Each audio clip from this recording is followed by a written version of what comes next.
Hello and welcome back to the Pop Culture Powerhouse. This week we have got Boba Fett versus Darth Maul. It is an absolute chad off. The characters thrown into their trilogies to just be the person that little boys like me and Harry go, oh, he's awesome. I want to be him on the playground. As always, we've got 6 categories to help us decide: iconicness, individuality, quality of adaptations, legacy, relatability, and personal preference. These 2 characters are remembered for being awesome, Yes. but have some of the largest implications for Star Wars lore of any characters. And actually, don't, in the grand scheme of Star Wars, don't have a lot of screen time. No. I mean, Darth Maul's a fair bit now with Yeah. Clone Wars and stuff. Yeah, true. But yeah, Boba when doesn't they have first were anywhere near as much. introduced, yeah. Both have And yeah, huge implications. they are like the Star Wars universe as we know it, without these 2 characters, is a lot less interesting and a lot smaller. Oh yeah, these are 2 in Star Wars alone are very iconic characters. Yeah, it's Let absolutely alone crazy. spreading outside of that. So let's talk about it. Let's talk about their iconicness. So Boba Fett, he's the original kind of cool side character. Yeah. Like what? How much screen time does Boba Fett have? How much screen time does Boba Fett have in Star Wars? 6.5 minutes across the entire original trilogy. There you go. Yeah, everyone's like, holy shit, who's this mysterious bounty hunter? And as a result of that 6.5 minutes, we got the Mandalorians. True. Yeah? There is no Mandalorians True. without Boba Fett. That was just, he got so popular, so George Lucas had to think about his background. Yeah, and what that armor is and where it all came from, why they have jetpacks and all this other cool stuff. Yeah. No, it's like, I think obviously you had from that trilogy, kids wanted to either have a lightsaber and it was either blue, green, or red, or you wanted to be Boba Fett and be the cool bounty hunter who had all the gadgets and the jetpack. Yeah. And the cool looking armor. And that's partly down to like their marketing with toys and stuff, but also because he was a very cool character and like an iconic part of the original trilogy, even though he played such a small part. He was like a recurring point throughout them. Yeah. And then Darth Maul only had 6 minutes and 18 seconds in The Phantom Menace. He obviously had more once the Clone Wars, but he only got that because he was iconic. Yeah. And gave an entire generation a whole new love for lightsabers. I was the cool kid who got to have the Darth Maul one. So when all my friends had their stupid one blade lightsabers in the playground battles, I had the double-ended lightsaber. I was smacking bitches. Darth Maul, and we all remember the first time seeing Duel of the Fates, and he's there, and he reveals his fucking awesome horns and everything, and the first end ignites, and then the second end ignites, and you're like, oh shit, they could be they could be double-sided, and instantly everyone's like, I've never seen that on a lightsaber before. And the fact that like obviously it was for Sith, and you're like, oh shit, the Sith have like some crazy shit. And then like, that whole choreography of that fight for the Duel of the Fates, the music on top of it. So such an iconic moment from the prequels that obviously, as you say, it's like 6 minutes, but probably one of the most iconic moments from that entire trilogy that everyone remembers. Absolutely. And it was in the over in no time. And of course, my favourite bit about Darth Maul is his cartilage piercing is only canon because Ray Parler, who played him, Ray Parler, yeah, I think that's right, forgot to take his piercing out. Oh, didn't know that, but that's pretty cool. Yeah. So Darth Maul in his ear has a cartilage piercing, a little silver one that's in the animated shows as well, and it got made canon because he forgot to take it out for filming, so it was in the film, and they were like, "Well, cool, that's part of his look now." Fair. And again, without Darth Maul, we don't have the Night Sisters of Dathomir. Yeah, all that stuff. I mean, Yeah. he got fleshed out in the animated series. Yeah, He's in then Clone Wars. been into Rebels. Yeah. Um, He also appeared in Solo, a Star Wars story. yeah, uh, like his story has expanded so much more, all from a 6 minute fight, which is pretty intense. And then you have to also think about this, like, and this is us talking from the realm of Star Wars. Looking at this from just a pop culture thing, he became the like. Yes, we had Darth Vader was the iconic Sith in the original trilogy. Darth Maul became the iconic Sith in the prequels. I feel like from an outside Absolutely. perspective, like, oh, that guy that's got the red and black like face markings, the horns, the double, like, okay, yeah, that's the evil guy of the prequels. And then you've got Boba Fett was like the iconic. Oh, this is the guy that fights the Jedi but doesn't have a lightsaber. Put it this way. My family had a limited edition Star Wars The Phantom Menace Monopoly. Okay, Very, very cool board. yeah, Growing up, there was countless arguments between my brother and I about who got to be Darth Maul. of course, Because who the fuck wouldn't want to be Darth Maul? yeah. We all want to be Sith. Like, he's such a kick-ass character. He just looks fucking awesome. And when we do need to accept that Star Wars primary audience is always children, rightfully so. Mhm. If you don't enjoy it when you grow up, you've just got to move on with it because it is always primarily for children. Yep. Darth Maul's the perfect villain. He looks fucking dope. Yeah, Um, he is it so iconic visually. yes. Individuality. I mean, until we got more of Dathomir and whatnot, Yeah. Darth Maul was so fucking iconic in the Star Wars universe.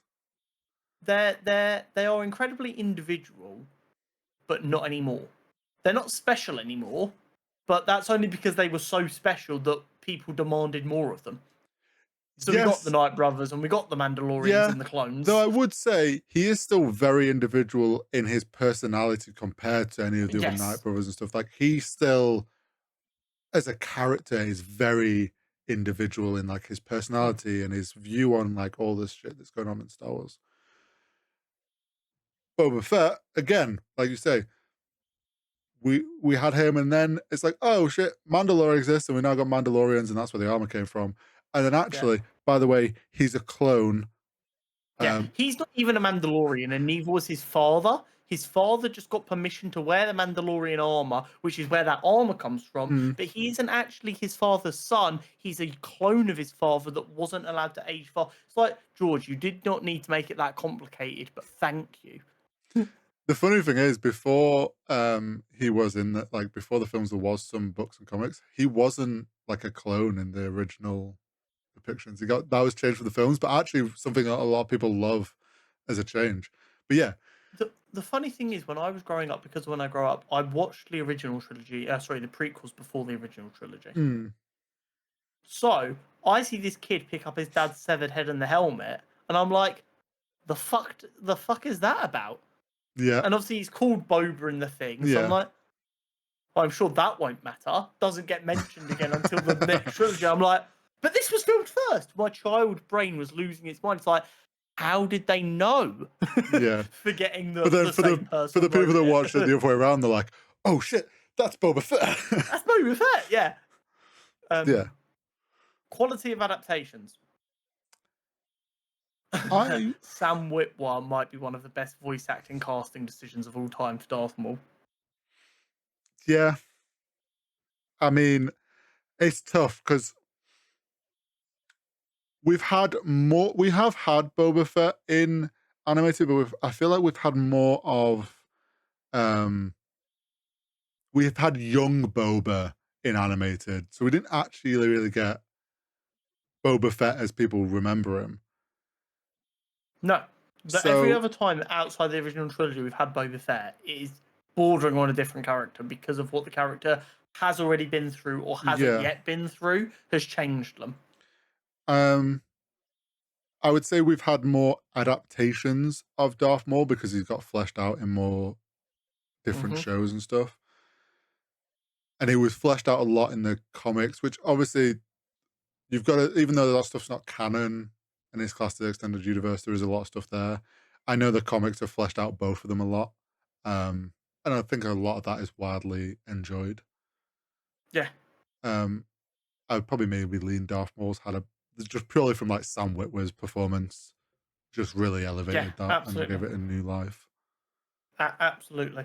I couldn't agree more. I think a lot of people are mixed on Boba Fett in like Book of Boba Fett, Mandalorian, and stuff. Yeah, Whereas the consensus is always, "Oh, sweet, more Darth Maul." yeah, Um, true.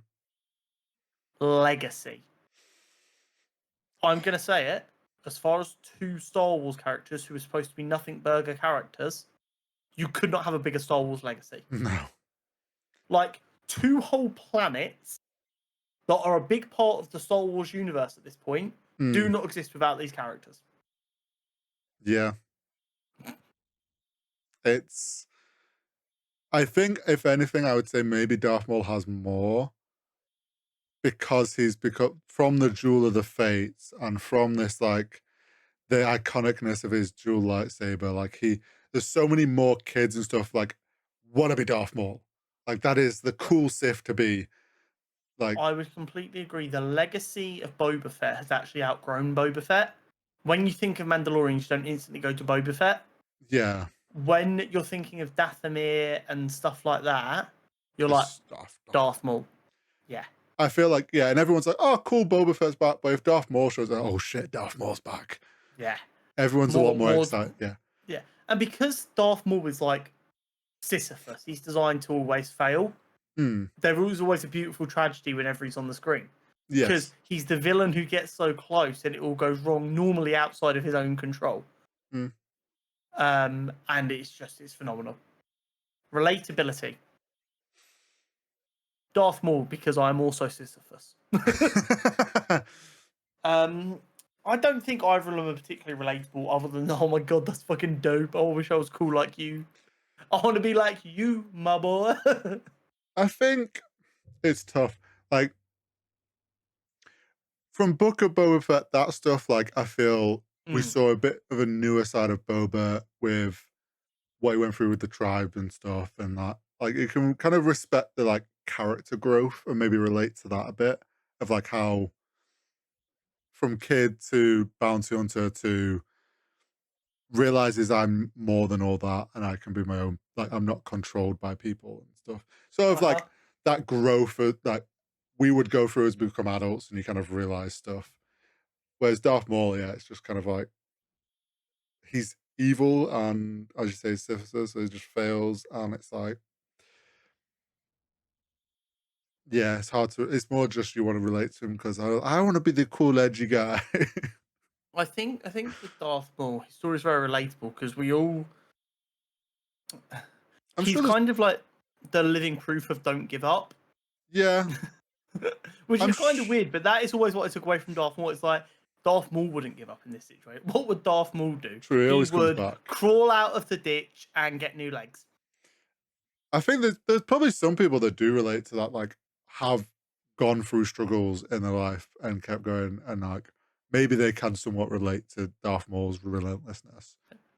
But He found Kenobi again when the Empire couldn't. true,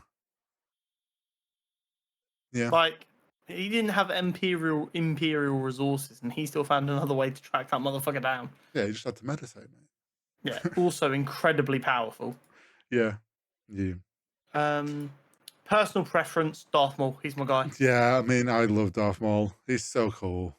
Forever and I always, absolute G. he's so iconic.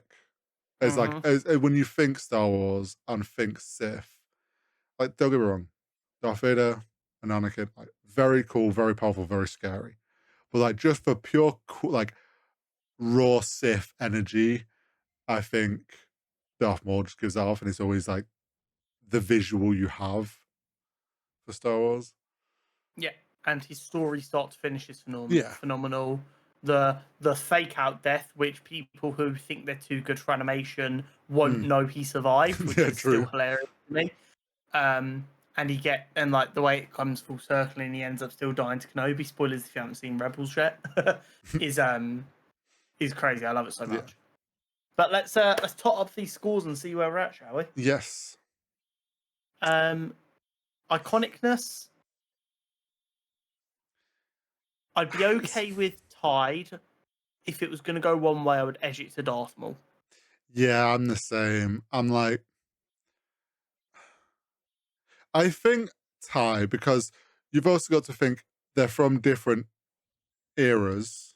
Mm-hmm. Darth So Maul is definitely designed to be more iconic to us, whereas our dads they, would probably go more Boba Fett. and you've also got to think that they learned things from when Boba Fett, like how to make. So I think they're pretty tied. Like they are both very iconic characters of Star Wars. Mm-hmm. So I would say tie. Individuality. I would again be okay with a tie. I lean more heavily towards Darth Maul here, though. The first person to not have a traditional lightsaber, Yeah, I think the uniqueness of everything about him at the yes. time was groundbreaking. I would lean to Darth Maul in this situation. Cool. Quality of adaptations, I think, is pretty comfortably more. Yeah, I would agree. Legacy, it's tricky because I think Darth Maul's legacy is very obvious and I'm very aware of it. I think Boba Fett's legacy is so big it's actually outgrown him. So I think there are things that like you won't instantly realize that he's responsible for, like the Mandalorian and stuff like that. True. So is it almost a case of his legacy is actually better because it's outgrown even him? Yeah, and you could even say like certain aspects of the prequels came about because they decided that he was a clone, and then they've tied it all into that stuff that happened. Like, there's a lot of his story led to like a lot of the decisions later. So I don't know which is more. Call it a tie? I think it is a tie. Oh, I did put these two together because I was like, I reckon this would be a horrible one Yeah, because it's they so are tough. the same role in both their Yeah, trilogies. They are the really cool character that's supposed to sell toys. yeah, Um, relatability, I'd say is a tie, but because neither of them are particularly relatable. yeah. They're not designed to be relatable. No, yeah. Personal preference, we both went Maul. Maul, yeah. So that makes it 3-0 to Darth Maul. Incredibly close 4. Oh yeah, And while only 1 point is given for personal preference, I do think a decent amount of our personal preference weighed into our viewing of things. yeah. I think they learn what they missed out with on Boba Fett with Darth Maul. Yeah, and I think they also knew they learned that people did like Vader, so like they lent into having a really cool Sith character because they knew Yeah, people will like this. absolutely. So But that is it from the Pop Culture yes, Powerhouse this week. Darth Maul is our champion this week. Make sure you like, make sure you subscribe so you can find your way back here for more. Don't forget to check out the full podcast episodes, which yes, are completely separate. If you've only ever seen these, we do a whole podcast where we talk about new shows, new content. We do character profiles on news. famous comic book characters. We cover nerdy news, the whole bunch. So go check that out as well. And we'll see you next time. See you next time.